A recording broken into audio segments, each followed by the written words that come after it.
For 5 years, she wore long sleeves to hide the bruises. She smiled in public and broke in private. She told herself it would get better. She told herself she deserved it. She told herself leaving was impossible. But one night, after the worst night of her life, she sat on the bathroom floor, and instead of crying, she became very, very quiet inside. Something in her had finally broken free. Her name was Danielle. She grew up in Memphis, Tennessee, in a small yellow house on a street where everybody knew everybody. She was the kind of girl who laughed easy and loved hard. Her mama always said, "Baby, you got too much heart for this world." And maybe that was true, because when she met Raymond at 23, charming, tall, full of big promises, she gave him every piece of that heart. She believed him when he said she was everything. She believed him when he said he would take care of her. She believed him. That was her only mistake.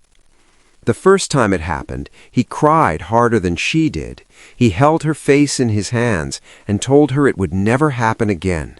And she believed that too. She was good at believing. She was good at hoping.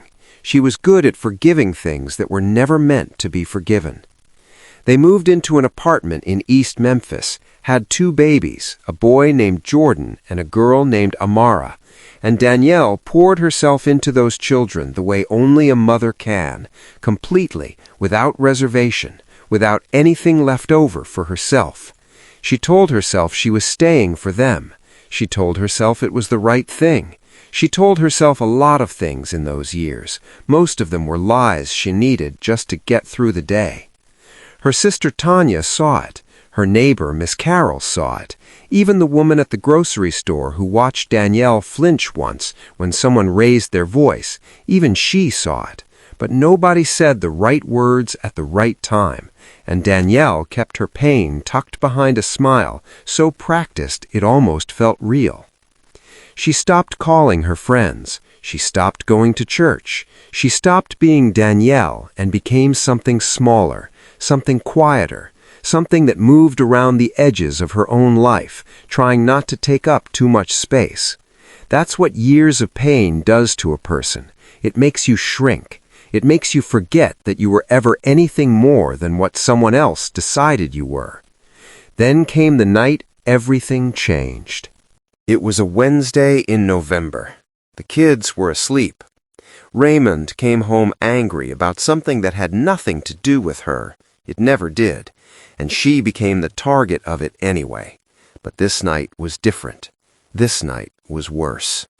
And when it was finally over and the apartment went quiet, Danielle walked into the bathroom, closed the door, and slid down against the wall until she was sitting on the cold tile floor.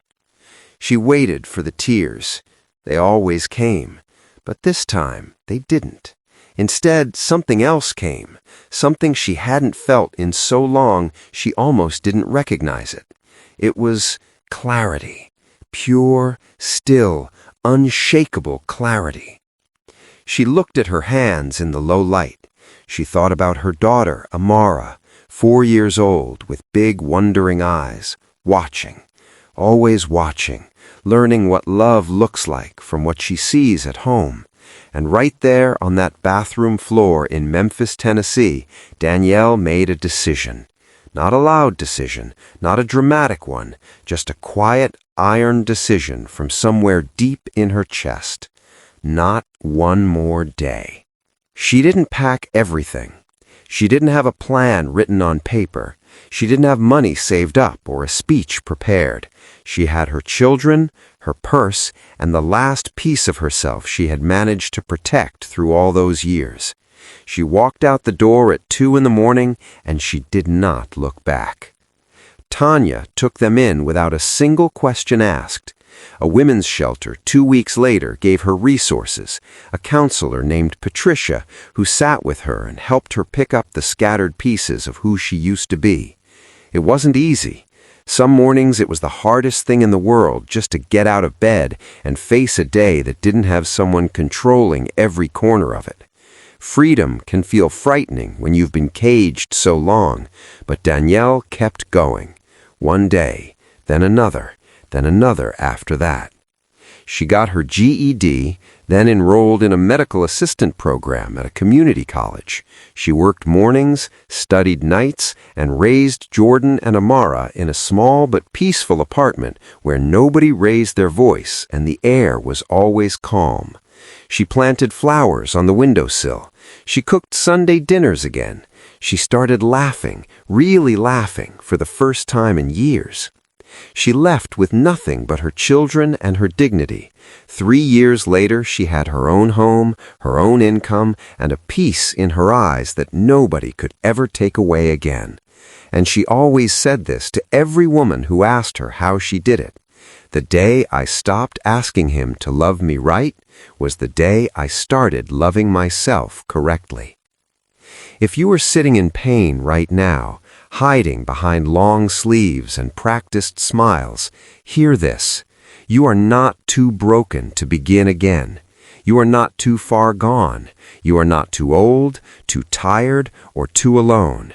You are just overdue for your own rescue. And the beautiful truth is this: you are the one who gets to do it. The door is right there, and you are so much stronger than you know.